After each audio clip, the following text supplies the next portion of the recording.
Convido os irmãos a abrirem suas Bíblias, 2 Samuel 12. O tema de hoje é sobre igrejas que produzem uma cultura de empatia. 2 Samuel, capítulo 12. Diz assim a palavra de Deus. Nós vamos ler do versículo 1 até o versículo 12, tá bom? Então o Senhor enviou o profeta Natã a Davi. Ele foi até o rei e lhe disse: havia 2 homens em certa cidade. Um era rico e o outro pobre.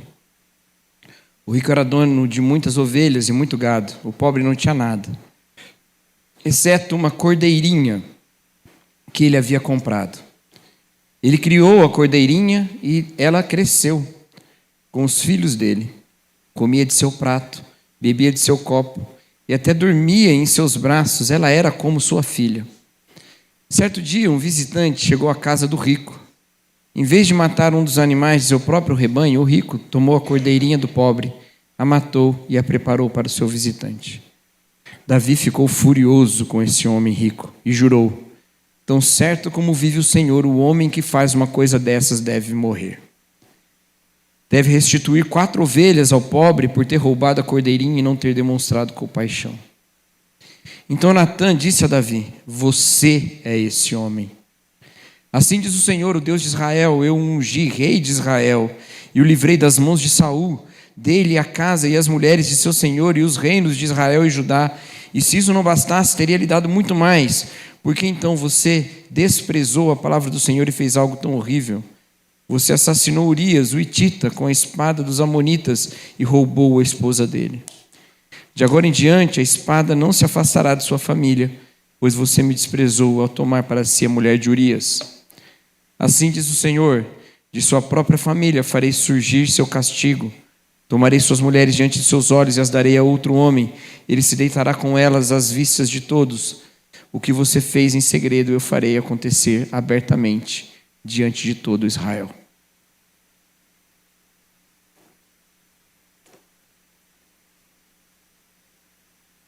Davi é certamente uma das figuras mais importantes do Antigo Testamento, uma das figuras mais importantes da Bíblia. O seu nome está associado ao período de maior prosperidade de Israel, ainda que tenha sido sucedido pelo seu filho de também tão grande prosperidade, mas menos marcado pela justiça. Davi é visto como o rei modelo, que aponta para uma realidade messiânica futura.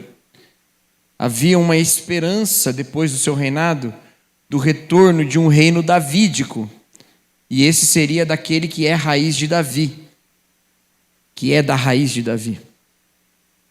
Davi é um rei que recebe sobre si a bênção do Senhor, dizendo que sempre haveria um de seus descendentes no trono de Jerusalém. E isso é verdade, e continuou verdade, mesmo no período do reino dividido, quando o reino de Judá continuou sendo reinado sempre por um descendente de Davi. E no retorno do exílio a mesma coisa, ainda que a autoridade fosse do Império Persa sobre Jerusalém, havia o governo de Zorobabel, um descendente de Davi. Davi passa para a história como sendo essa espécie de rei modelo. E por isso é muito difícil a gente tratar de pontos negativos da sua vida, ainda que a Bíblia não esconda esses pontos. Davi não cometeu um ato errado. Ele cometeu vários atos errados. E alguns deles muito ruins.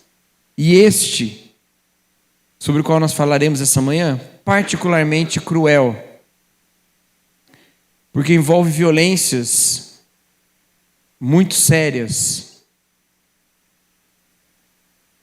O que está acontecendo aqui nessa história? Natã, um profeta, vai repreender Davi, mandado por Deus. E ele faz isso por causa do que acontece no capítulo 11. Se você voltar um pouquinho no capítulo 11, diz lá nos primeiros versos do capítulo 11: no começo do ano, época em que os reis costumavam ir à guerra, Davi enviou Joabe e as tropas israelitas para lutarem contra os amonitas. Eles destruíram o exército inimigo e cercaram a cidade de Rabá, mas Davi ficou em Jerusalém. Certa tarde, Davi se levantou da cama depois de seu descanso e foi caminhar pelo terraço do palácio. Enquanto olhava do terraço, reparou uma mulher muito bonita que tomava banho. Davi mandou alguém para descobrir quem era a mulher. Disseram-lhe: é Batseba, filha de Eliã, esposa de Urias, o hitita. Então Davi enviou mensageiros para que a trouxessem e teve relações com ela. Batseba havia acabado de completar o ritual de purificação depois da menstruação, e ela voltou para casa. Davi, do terraço do seu palácio, enquanto os homens estavam na guerra, viu uma bela mulher que se banhava. O marido dela estava na guerra. Ele manda os mensageiros tomarem e levá-la ao palácio, se deita com ela. A história continua e diz que essa mulher engravidou. E Davi, então, para ocultar o seu pecado, trama para que o marido dela venha, se encontre com ela, deite-se com ela, e aí a gravidez fica ocultada, já que naquela época não tinha teste de DNA, nada disso. Ele chama Urias da guerra, marido de Batseba, mas Urias era um homem honrado e disse que não poderia dormir na sua cama no conforto enquanto seus amigos estavam no fronte. E ele deitou nas escadarias e não foi para casa. Davi viu seu plano não dar certo, resolveu fazer outra coisa então. Mandou que o comandante Joabe colocasse Urias na frente da batalha, porque assim ele morreria, e morrendo ele poderia tomar Batseba para si. E foi o que de fato aconteceu. O que nós vemos aqui, e é muito óbvio, é que Davi cometeu um assassinato. Ele tramou para a morte de Urias.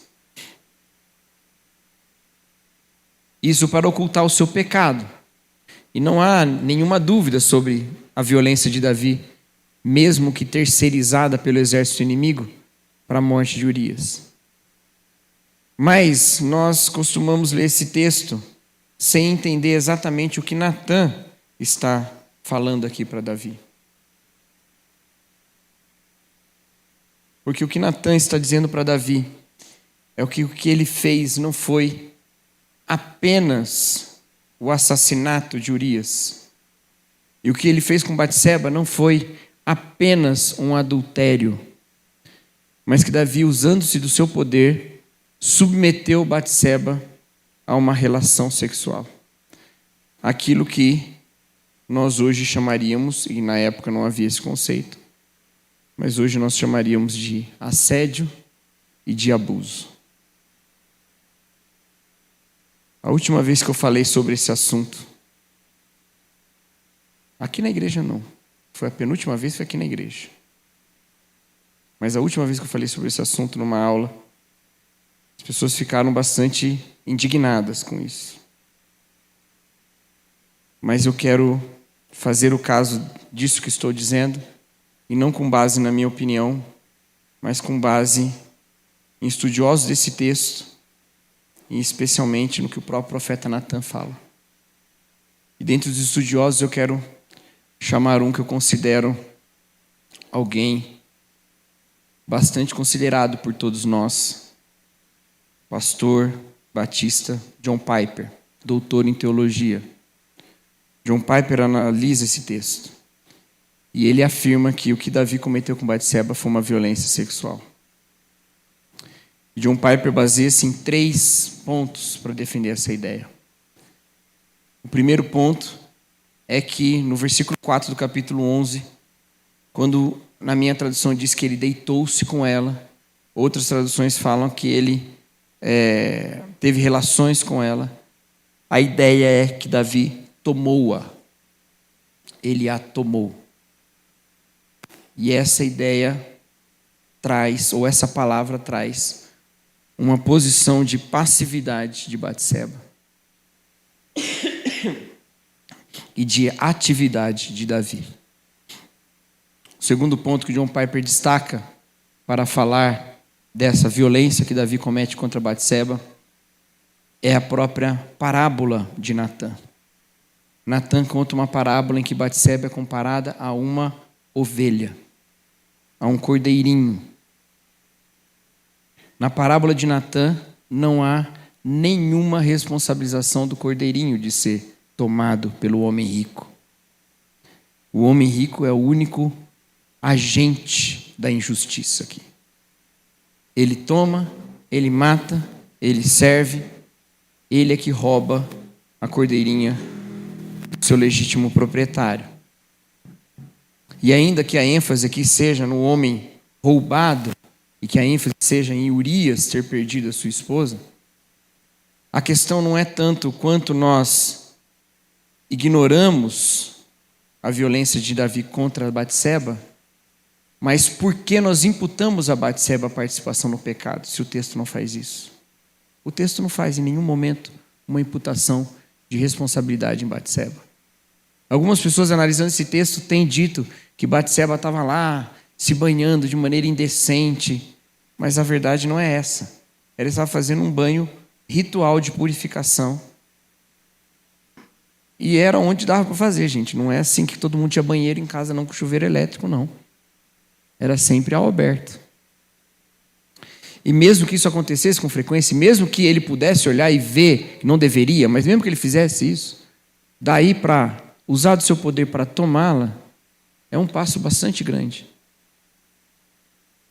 Nós poderíamos adicionar a esse ponto, John Piper não faz isso, mas poderíamos, a própria dinâmica. No nosso tempo, isso seria considerado absolutamente um exercício de autoridade que não deveria ser feito.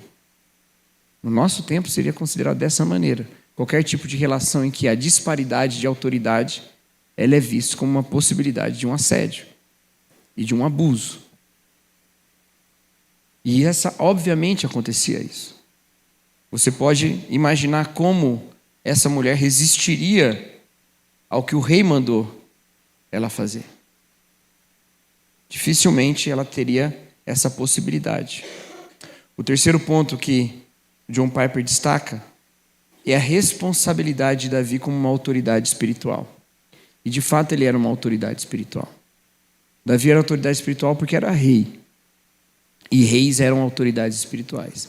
Reis não são autoridades espirituais mais. É só o rei de Israel que era. Tá? Hoje não são mais. Tá bom? Você não precisa tomar nenhum rei como autoridade espiritual sobre a sua vida. Tá? Mas naquele tempo era. Reis recebiam sobre si a unção. Recebiam essa unção que não era só o óleo, era o próprio Espírito. Recebia o Espírito. Lembra que de Saul foi retirado o Espírito e foi dado a Davi. E John Piper destaca que em toda a Escritura há alertas contra o uso indevido da autoridade espiritual.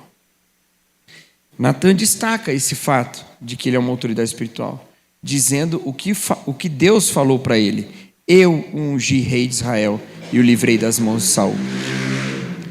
Deus destaca que o que Davi tinha foi dado por Deus. E que Davi estava se utilizando do que Deus deu para tomar o que não era dele. A grande questão aqui, meus irmãos, não é tanto se você concorda ou não com esse ponto específico. A gente pode ter um debate sobre isso. Mas a pergunta que eu acho que a gente não deve escapar dela, ou seja, deixa eu reformular aqui.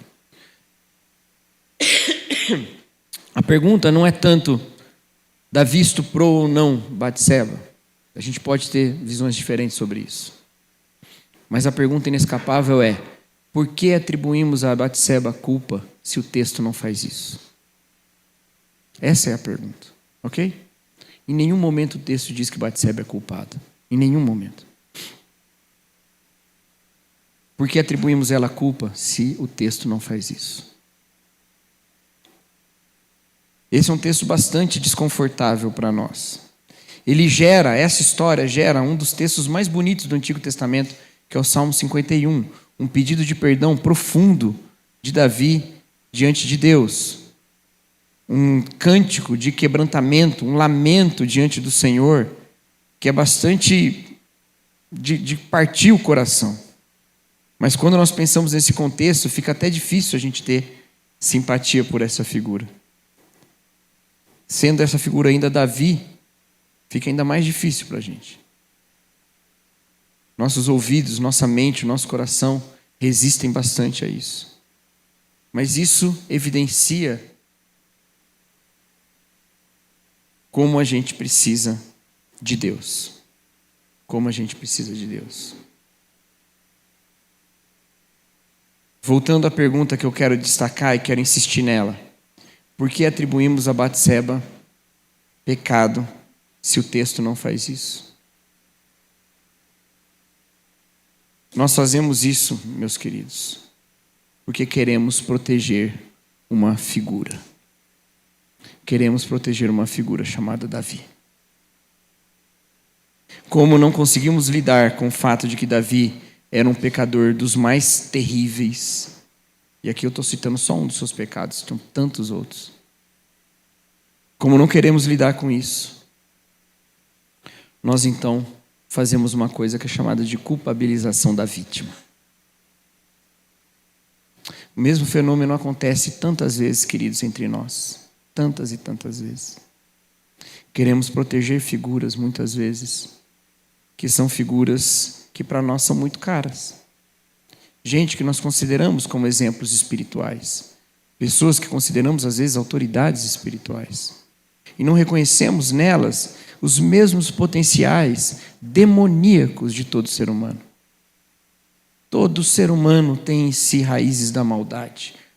Todas as guerras e violências nascem do coração do homem, fala a palavra de Deus. A maneira como lidamos com esse texto, ela nos ensina, como nós temos feito muitas vezes, com outros relatos de violência e de abuso. Às vezes, para considerarmos a inocência pressuposta de todas as pessoas, algo que de fato é um avanço jurídico que nós devemos zelar, tentamos equilibrar a acusação com uma contra-acusação. No caso, a acusação de que Davi cometeu uma violência, tentamos equilibrar com uma contra-acusação que não existe, a de que Batseba cometeu algum tipo de pecado. Assim a gente tem que equilibrar as coisas e fala, isso é presunção de inocência. Isso não é presunção de inocência. Presunção de inocência é, ok, essa é a acusação não é condenação. E só. Presunção de inocência é isso, a acusação não é condenação. Não precisa de uma contra-acusação. Não precisa colocar outra pessoa no banco dos réus. Mas o tema é sobre empatia. Um termo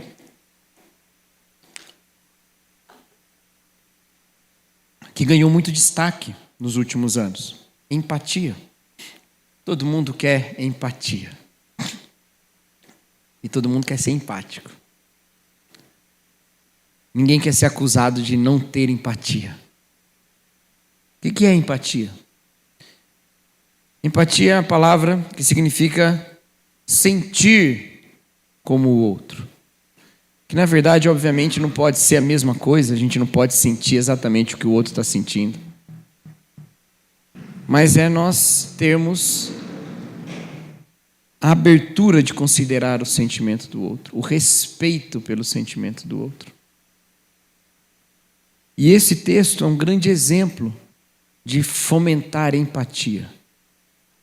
Porque esse texto, ainda que esteja no Antigo Testamento, ele é uma parábola. Sabia que existem parábolas no Antigo Testamento? Esse aqui é uma delas. A parábola da ovelhinha, contada por Natã a Davi. E a semelhança das parábolas que nós vemos em Jesus Cristo, ela não é uma mera história moral. As parábolas não são histórias morais, queridos, ainda que elas promovam mudança de comportamento e por isso promovam uma certa moralidade. Parábolas não são meras histórias morais. Não existe em todas as parábolas uma moral da história. Acima de tudo, parábolas são histórias que colocam o ouvinte numa posição, e numa posição de decisão. Jesus Cristo faz isso várias vezes. Num dos casos mais famosos, Jesus conta a parábola do bom samaritano. E nessa parábola do bom samaritano, ele tenta responder uma pergunta quem é o meu próximo? E Jesus conta aquela história do samaritano que se compadece do homem caído à beira do caminho e devolve a pergunta: quem foi o próximo do homem caído à beira do caminho? E o inquiridor responde a Jesus: suponho que seja aquele que se compadeceu dele. De maneira exemplar, Jesus Cristo coloca aquele homem num lugar do outro. Se fosse você à beira do caminho, você estaria perguntando quem é seu próximo? Ou você queria que qualquer um fosse seu próximo e se compadecesse de você? Você só pergunta quem é seu próximo porque você está no privilégio de não precisar. Mas se você precisasse, qualquer um seria seu próximo. A mesma coisa faz Natan aqui. Ele conta essa história e com essa história ele coloca Davi na posição de se compadecer de Urias, o homem que ele mesmo matou. E promove em Davi empatia, ainda que ele demore para perceber isso. Davi se revolta com isso.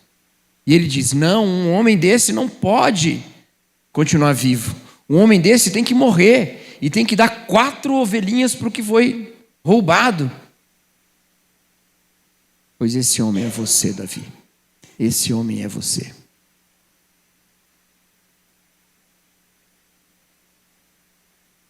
Como eu disse, empatia é uma palavra muito utilizada atualmente e nem sempre no contexto cristão. De fato, é uma palavra que não aparece nas Escrituras. Não aparece.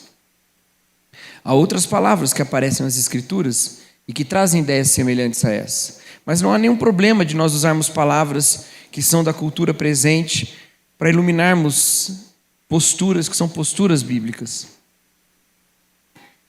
E essa ideia de se colocar no lugar do outro, ela aparece frequentemente na Bíblia.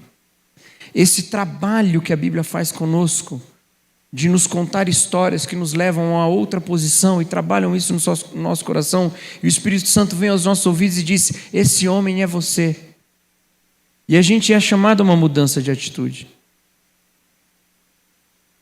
Quando os judeus são ensinados pela lei a amarem os estrangeiros, eles não são ensinados meramente dizendo assim: ame os estrangeiros porque eu estou mandando. Ele diz: ame os estrangeiros porque vocês foram estrangeiros no Egito. Compadeçam-se desses, como eu, o Senhor, tive compaixão de vocês. Da mesma maneira, quando o apóstolo Paulo escreve a Tito, lá no capítulo 3 da sua epístola, ele fala: sejam bondosos para com todos, porque vocês também eram detestáveis, maldosos. E quando veio a ação de Jesus Cristo, o lavar regenerador do Espírito sobre vocês, vocês foram reconciliados. Nós somos ensinados a nos colocar no lugar dos outros o tempo todo. Somos ensinados a desenvolver empatia. E somos ensinados a essa postura porque nós não somos donos da verdade. Mas nós somos pessoas que buscam a verdade. Quando Natan chega a Davi e conta essa história, Davi se vê como o rei. A coisa que o rei mais fazia naquele tempo era julgar. Davi se via como o rei, porque ele era o rei. Natan está contando essa história por quê? Porque ele quer meu julgamento. Então pronto, minha sentença está dada. Mata esse homem, pega 4 ovelhas dele e dá para o outro. Está dada a minha sentença. Mas então Davi é ensinado que ele não era o rei nessa história. Ele era o réu. E como réu, ele estava condenando a si mesmo.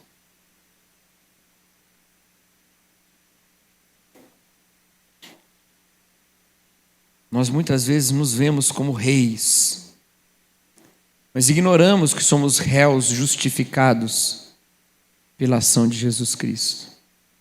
E quando a palavra de Deus chega a nós, julgamos que a primeira coisa que devemos fazer a partir dela é sentenciar.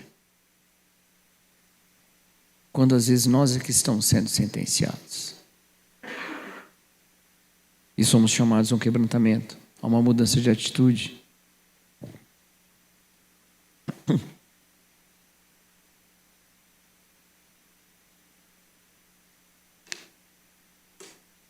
Quando o pastor se vê como rei da igreja, ele é o que julga, o que condena e o que absolve. Não sobra lei para julgar suas próprias atitudes. É nessa hora que se faz necessária a profecia de apontar o dedo na cara dele e dizer: esse homem é você. Quando não existe isso, a igreja torna-se insensível às vozes dos que são oprimidos. Mas quando a gente entende a narrativa toda do Evangelho, a história das histórias, a narrativa ampla na qual todas as outras estão incluídas, o nosso grande referencial que rege a nossa vida, então nós entendemos que nenhum homem, nenhuma mulher pode ser rei senão o Senhor Jesus Cristo. E que há para todos nós uma lei que nos condena, mas uma cruz que nos absolve. E se a lei que nos condena e cruz que nos absolve, nós devemos ser muito honestos com a condenação para saber do que nós somos perdoados. Sem Natã não haveria o Salmo 51. Sem o arrependimento de Davi diante da lei real de Deus, não haveria o texto que fala: um coração quebrantado o Senhor não despreza. Não há possibilidade, meus irmãos, de verdadeiro desenvolvimento de uma espiritualidade consciente do perdão de Deus, se nós não estivermos prontos para sermos empáticos com os que sofrem, para ouvirmos os lamentos, para ouvirmos as dores. Nós não devemos criar, queridos, um ambiente em que o grande fruto da nossa retidão é a sentença. O fruto da nossa retidão é a misericórdia. O fruto da nossa retidão é a misericórdia.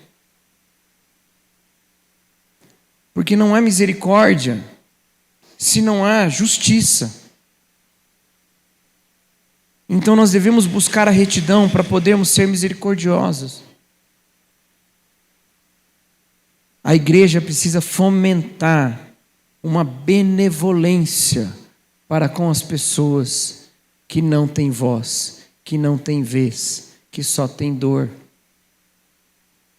A igreja tem que ser um espaço seguro para os quais pessoas que são abusadas pelo rei possam recorrer à sua vocação profética para a transformação. Meus irmãos, é tão mais libertadora essa caminhada para uma igreja, meus queridos. É tão difícil ser tribunal. É difícil ser tribunal, queridos.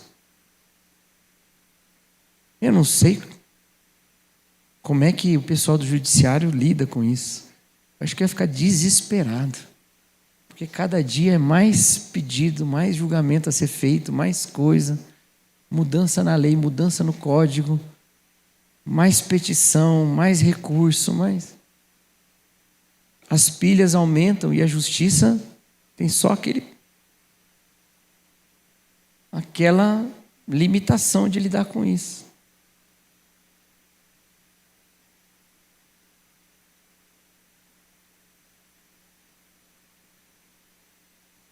É tão difícil uma igreja que pensa que ela deve ser tribunal do mundo, porque ela nunca vai conseguir lidar com tudo.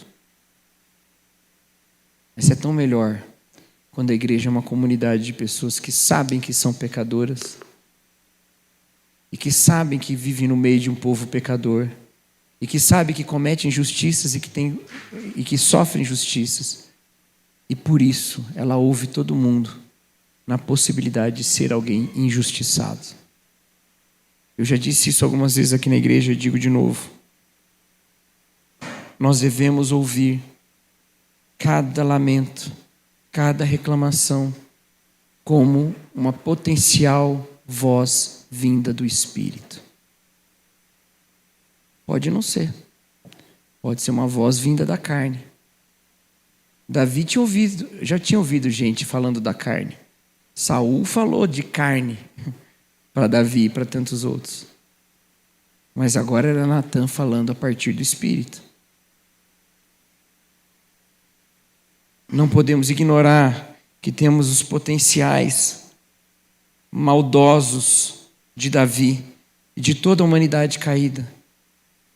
E por amarmos os cordeirinhos de Deus, as quais fomos chamados para apacentar, devemos tomar cuidado com a nossa própria maldade. A solução para Davi foi dizer diante de Deus: eu sou um homem pecador, eu nasci em pecado me concebeu minha mãe.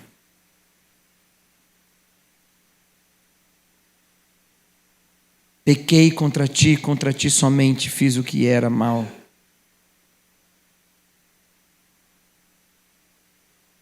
Essa confissão, ela deve estar na boca de todo líder. E ela só é possível quando a gente compreende o potencial maldoso que nós temos. Por isso precisamos dessacralizar a justiça humana e tomar sobre nós a justiça divina. A forma como a igreja trata esse texto frequentemente não deveria ser estranha para nós, porque ela é frequentemente a forma como a igreja trata denunciantes de abusos e de violências. E não só a igreja. Não só a igreja. A sociedade em geral. Eu falei um tempo atrás aqui sobre delegacias da mulher que surgiram para ouvirem mulheres denunciantes. E depois que eu falei isso, eu fiquei em dúvida se a origem era essa mesmo. Aí fui perguntar para um irmão e ele me esclareceu e ele falou assim: as delegacias da mulher só existem, um irmão da força policial. Ele falou: as delegacias das mulheres só existem para fazer o que todas as delegacias deveriam fazer. Tanto que elas podem receber boletim de ocorrência e denúncia de qualquer crime, como mulheres podem levar suas denúncias a qualquer delegacia. Mas há uma especialização nesse assunto, justamente porque há um processo de descredibilização de vítimas no sistema. Igrejas deveriam ser mais empáticas até do que delegacias da mulher. Não é?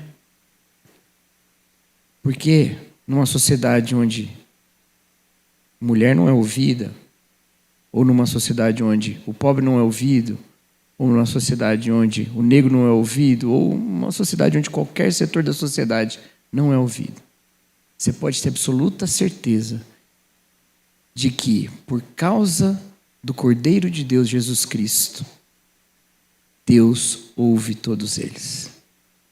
E se Deus ouve todos eles, e se Deus se compadece de todos eles, e se Deus demonstra compreender o sentimento de todos eles, por que a igreja não terá a mesma postura? Nós não entregamos só os nossos ouvidos. O nosso ouvido é só um caminho para o nosso coração. Me diga o que você está passando, me diga quem você é, para eu poder te amar, como você é, onde você está. O meu ouvido não é um caminho para o meu martelo, não é um caminho para a minha sentença. O meu ouvido é um caminho para o meu coração, para que eu me compadeça. Como igreja, nós devemos fomentar uma cultura de empatia, em que pessoas entram aqui, julgadas e condenadas em tantas instâncias, mas aqui elas entram com o caminho da graça de Deus. Nós devemos ter o coração aberto para essas coisas. Amém, meus irmãos? Vamos orar, encerrando o nosso culto. Queridos, qualquer dúvida, eu preciso dizer, eu não estou... Não foi tão fácil para mim pregar essa mensagem hoje. Eu tive uma experiência recente com esse texto, não muito justa, quando eu dava uma aula sobre isso no seminário. Então, se algo aqui hoje te incomodou um pouco, eu imagino que muitos de vocês não tenham visto essa leitura desse texto. De fato, esse destaque é um tanto recente. E eu sei que você já ouviu sobre esse texto muitas vezes, e imagino que a maior parte delas com outras perspectivas. Mas se você ficou com alguma dúvida, a gente pode conversar depois. E mesmo que eu não tenha te convencido, não tem nenhum problema. Não tem mesmo, tá bom? Desde que a gente tenha um coração que se compadece pelas vítimas, o quanto a gente acha que Davi foi culpado ou não aqui, ou do que ele foi culpado. Culpado ele foi, né? Mas do que? A gente pode discutir esse assunto. Mas não saia daqui com a impressão de que eu estou distorcendo esse texto. Eu acho que eu fiz um bom trabalho em tentar provar o ponto. Ou de que eu estou sendo maldoso com Davi ou qualquer coisa do tipo. Ou que eu estou carregando ideologias humanistas para cima desse texto. Se essa é a sua questão, pode vir conversar comigo. Como eu disse, toda voz é considerada potencialmente do Espírito. E eu vou te ouvir com toda a abertura. De verdade. Tá? De verdade. Mas venha, por favor. Não vá, venha. Tá bom? Que de fato não foi fácil voltar a esse texto hoje. Vamos orar, queridos. Senhor nosso Deus, obrigado, Pai, pelo seu amor, pela sua graça. Obrigado, Senhor, porque o Senhor é um Deus de perdão e de misericórdia. Obrigado, Deus, que por mais que nós tenhamos no nosso coração amores e iras competindo, o Senhor nos ama com amor eterno. Obrigado, Senhor, porque nós somos tão limitados. E numa era de tanta informação, nós temos adquirido tanto conhecimento. E parece que quanto mais nós sabemos sobre o mundo, mais odiamos os outros. Ou mais dificuldades temos para amá-los. Mas o Senhor, ó Deus, que conhece nos mínimos detalhes todas as coisas, ainda nos ama muito mais do que qualquer um pode amar. Ensina-nos, ó Deus, a ter essa mesma postura, de termos um ouvido que é caminho para o coração e não para a sentença. E que assim, ó Deus, nós possamos ser empáticos uns com os outros. Ensina-nos, ó Deus, a sermos mais acolhedores do que as instâncias de acolhimento de um mundo secular. Não para que nós aleguemos a inutilidade, não. Mas para que sejamos também, ó Deus, espaço seguro de justiça num mundo injusto. Obrigado, Deus, pelo seu amor, pela sua graça. Nos ensina a ter o mesmo amor e a mesma graça. Essa é a nossa oração em nome de Jesus Cristo. Amém.